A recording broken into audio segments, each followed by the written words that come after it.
എന്നാ ഞങ്ങള് വ്യാഴാഴ്ച വരാം.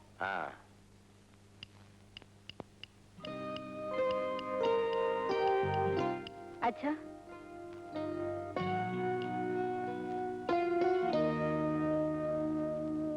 അവൻ ആ ഡമ്മയ്ക്ക് പിണ്ണമക്കാൻ പോയിരിക്കാ. ഇവിടെ പിടിപ്പത് പണിയുള്ള എന്റെ നടക്കുന്നു.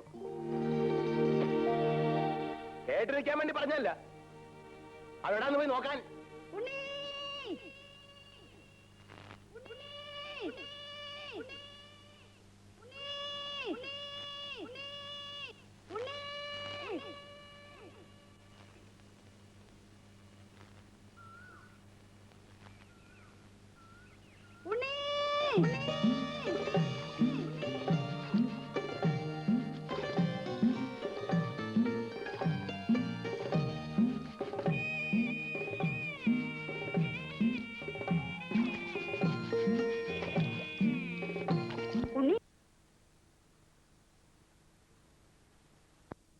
അച്ഛനെ അന്വേഷിക്കുന്നുണ്ട്. ഈ കൃഷ്ണൻകുട്ടിയുടെ മന്ദക്കായിരിക്കുന്നതിന്റെ ഗമ ലീലേച്ചിക്ക് അറിയായിട്ടാ അല്ല? കഴിഞ്ഞല്ല അമ്പലത്തിലെ പൂരത്തിന് ഇടഞ്ഞതായവൻ, അത് നീ മറക്കണ്ട. ഒരിക്കൽ ഇടഞ്ഞെന്ന് വെച്ച് തോന്നുമ്പോ മനുഷ്യരെ പോലെ ആന നിറവ്യത്യാസം കാട്ടാറില്ല. നീ വരുന്നുണ്ടോ ഉണ്ണി? അച്ഛന്റെ തല്ലി ഇന്നും കൊള്ളാനായിരിക്കും പുറപ്പാട്. അച്ഛൻ എന്നാ തല്ലാത്ത? ലീലേച്ചി പോയിക്കോ, ഞാൻ വന്നോളാം. വേഗം വന്നോളൂ.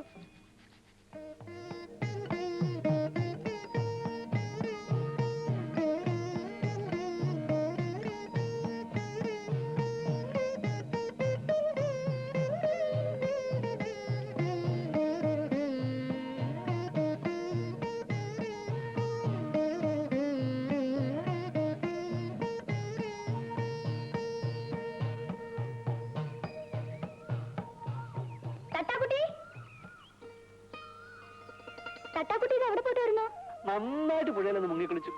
കൃഷ്ണൻകുട്ടിയെ കുളിപ്പിക്കുകയും ചെയ്തു. സൂക്ഷിക്കണം കേട്ടോ, ഈ ആനപ്പുറത്തുള്ള കളി അത്ര നല്ലതിനല്ല. കൃഷ്ണൻകുട്ടിക്ക് പാവം ഗോവിന്ദനേക്കാൾ ഇഷ്ടം എന്നോടാമോ? ഉളൂസാന്നറിയാം, എന്നാലും കേൾക്കാൻ രസമുണ്ട്. ഇതാ പ്രസാദം.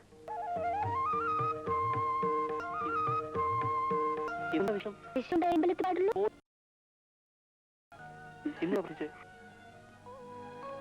എന്നും പ്രാർത്ഥിക്കാറുള്ളത് തന്നെ.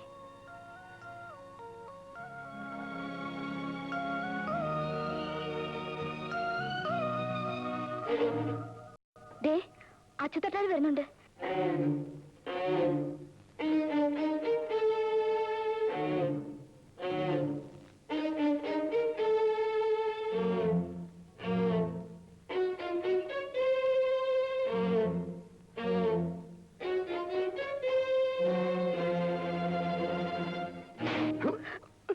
കല്യാണപ്പണിയുടെ തിരക്കിലാ തെണ്ടി അടക്കുന്ന കഴിവറ മോൻ. ഓടാ വീട്ടിൽ ഓടാ.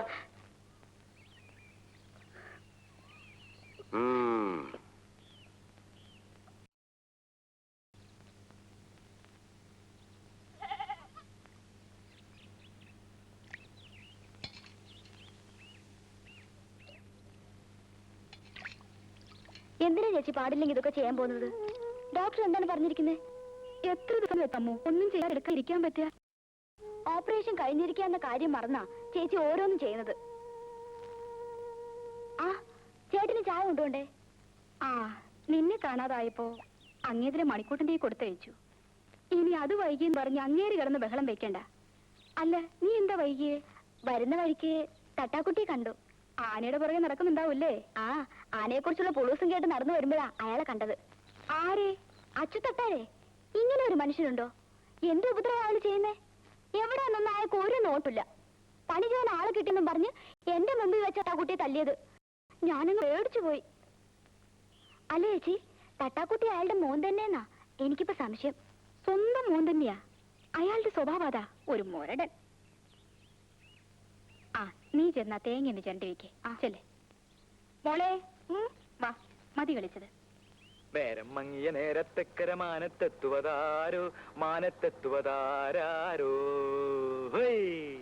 നേരം മങ്ങിയ നേരത്തെക്കര മാനത്തെത്തുവതാരോ, മാനത്തെത്തുവതാരോ. അങ്ങും ഇങ്ങും നക്ഷത്രങ്ങൾ എന്നുടെ വലയിൽ വീണല്ലോ, എന്നുടെ വലയിൽ വീണല്ലോ, എന്നുടെ വലയിൽ വീണല്ലോ, എന്നുടെ വല. അച്ഛനെ, ഇന്ന് വൈകുന്നേരം രാജകുമാരി വരും. രാജകുമാരിയോ? ആ, ആശാന് തമാശ. ഇന്ന് ബ്ലൗസ് തച്ചു കൊടുക്കാന്നാ പറഞ്ഞിരിക്കുന്നത്. അതിന് ബ്ലൗസിന്റെ അളവ് വേണ്ടേ? അളവ് ബ്ലൗസ് മേശക്കടിയിൽ ആശാൻ ഒളിപ്പിച്ച് വെച്ചിരിക്കല്ലേ? എടാ ആ അളവ് ബ്ലൗസ് കൊണ്ട് ബ്ലൗസ് കഴിച്ചാലേ അവളുടെ ഇപ്പോഴത്തെ കണ്ടീഷൻ അനുസരിച്ച് അതങ്ങനെ കടക്കില്ല. ആശാൻ അവർ തൊട്ടും പിടിച്ച് അളവെടുക്കാൻ വേണ്ടി അല്ലേ ആശാനെ? നേരം മങ്ങിയ നേരത്തക്കര മാനത്തെത്തുവതാരോ. ബ്ലൗസ് വെച്ചോ? എന്ത് ചോദ്യ രാജകുമാരി ഇത്? അളവെടുക്കാതെ ബ്ലൗസ് തയ്ക്കാൻ പറ്റുമോ? അളവ് ബ്ലൗസ് ഞാൻ തന്നിരുന്നല്ലോ. അതുകൊണ്ട് ബ്ലൗസ് തയ്ച്ചാ രാജകുമാരിക്ക് ഇടാൻ പറ്റില്ല. എന്റെ രാജകുമാരി, ഇത് നിന്റെ കല്യാണ സമയത്തുള്ള ബ്ലൗസ് അല്ലേ? അന്നത്തെ പോലെ നീ ഇപ്പിരിക്കുന്നത്. ശരിയാ, ഞാനതങ്ങ് മറന്നു. പക്ഷേ ഇന്ന് എനിക്ക് ബ്ലൗസ് വേണം. അതിന് 1 മണിക്കൂർ സമയം പോരെ? രാജകുമാരി വാ, അളവെടുക്കാം. വാ.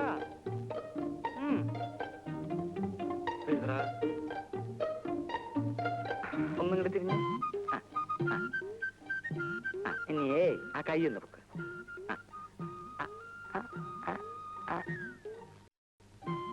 34. എത്ര? 34. കൈ പൊക്കേണ്ടിരുന്നോട്ടെ, അതൊരു കുഴപ്പമില്ല. കൈ പൊക്കിച്ച കൊല്ലാനൊന്നല്ലല്ലോ. 35. എഴുതറ. 35. തിരിഞ്ഞു. ഞാൻ ഇവിടെ ഉണ്ട്. ഞാൻ ഒരു സ്ഥലത്തേക്ക് മുകളിൽ നിന്റെ അളവൊക്കെ എടുത്ത് നിന്നെ ഞാൻ ഇന്ന് ഹസ്ബൻഡ് ഇപ്പൊ ഇവിടെ ഉണ്ട്. അപ്പൊ 2 കൊല്ലം കഴിഞ്ഞിട്ടില്ലേ വരുള്ളൂ എന്ന് പറഞ്ഞത്? അവിടുന്ന് പിരിച്ചു വിട്ടു. 10. എഴുതാ. 10. 18. എഴുതാ തെണ്ടി.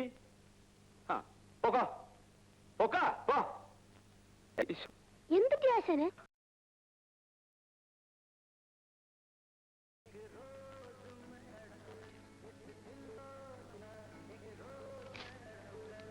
ഓ, തട്ടാര് പണപ്പരവും കഴിഞ്ഞ് പോവുമല്ലേ?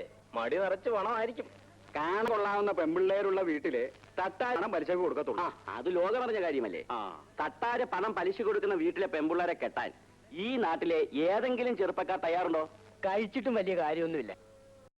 ശ്രീധരന്റെ മോക്ക് ഒരു കല്യാണാലോചന ഒത്തു വന്നതാ. തട്ടാരോട് അയാൾ പണം മേടിച്ചിട്ടുള്ള വിവരം അവരെങ്ങനെയോ അറിഞ്ഞ്. എന്നിട്ട് ആ ചെറുക്കൻ പറയുക ആ പെണ്ണിനെ അവന് വേണ്ടാന്ന്. എവിടെ ഒരു പലിശയ്ക്ക് കൊടുപ്പ്.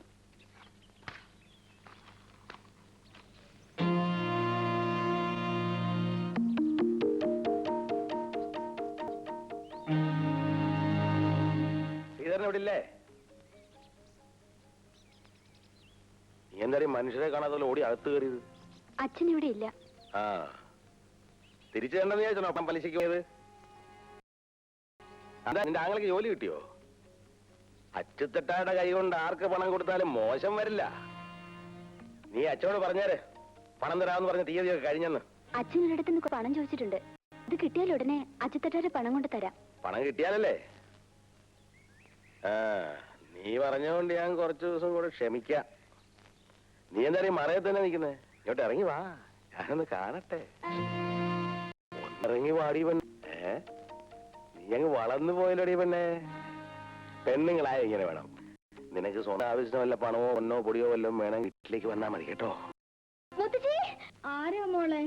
ഓ, കല്യാണത്തുള്ള സുഖമില്ലാതെ കിടക്കാണല്ലേ? വിളിക്കണ്ട, ഞാൻ പോവാ. ഞാൻ പറഞ്ഞു, നീ മറക്കണ്ട കേട്ടോ.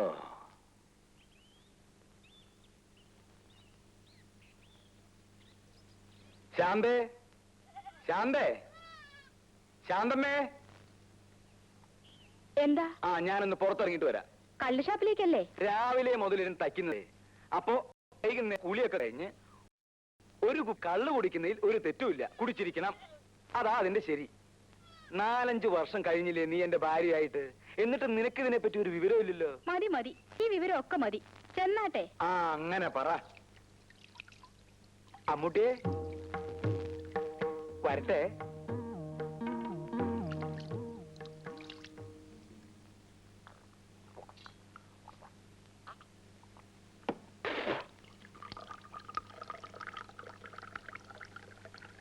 അച്ചുത്തട്ടാര് പണം പലിശയ്ക്ക് കൊടുത്താ തിരിച്ചു വാങ്ങാനും അറിയാം.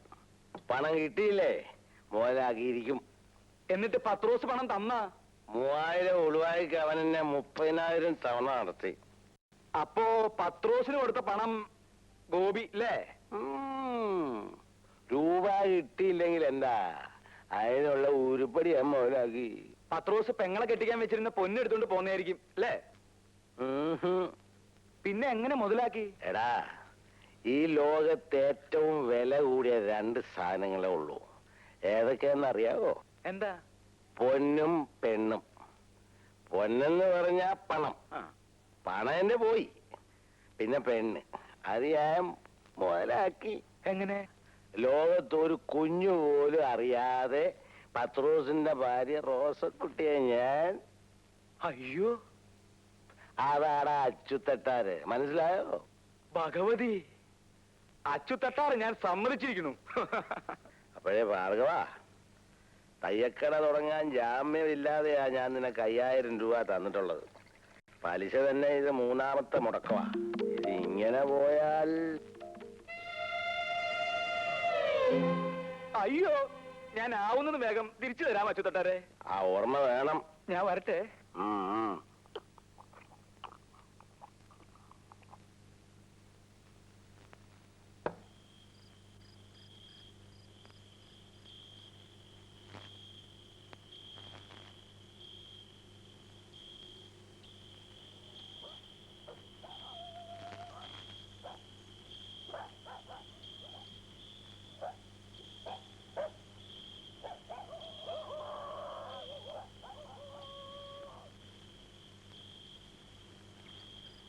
നേരം അങ്ങോട്ട് കണ്ടിടത്തൊക്കെ തെണ്ടി കിടന്നിട്ട് പണിയെടുക്കുന്ന സമയത്ത് ഉറങ്ങുന്നോ? എഴുന്നേറ്റിരുന്ന് പണിയടാ. എന്താ നോക്കി നിൽക്കുന്നേ? ചോറണം വേഗടി. അവിടെ നോക്കാൻ വന്നിരിക്കുന്നു. ഉറങ്ങാൻ കണ്ട് സമയേ.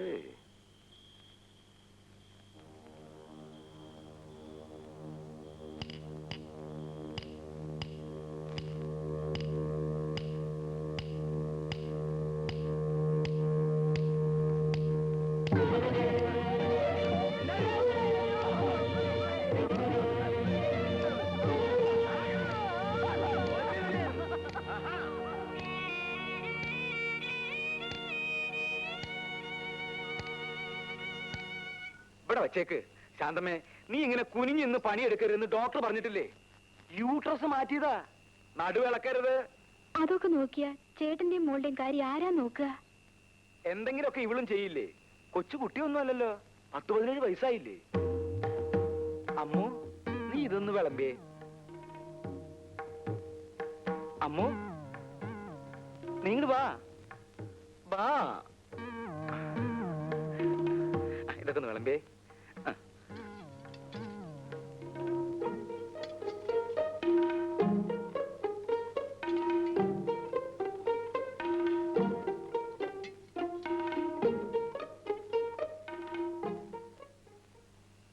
അമ്മു, നീ ഇങ്ങോട്ട് വാ. ഇത് ഇത്തിരി കൂടി ഒഴിച്ചേ. വാ വാ. നിന്നോടല്ലേ ഞാൻ വേണ്ടാന്ന് പറഞ്ഞത്?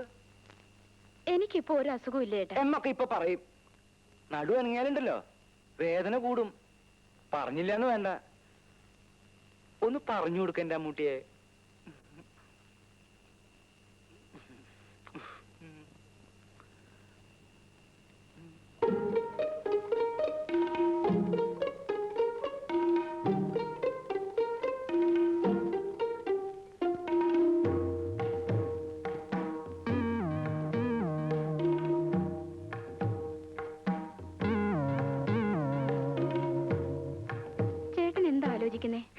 ഒന്നുമില്ല.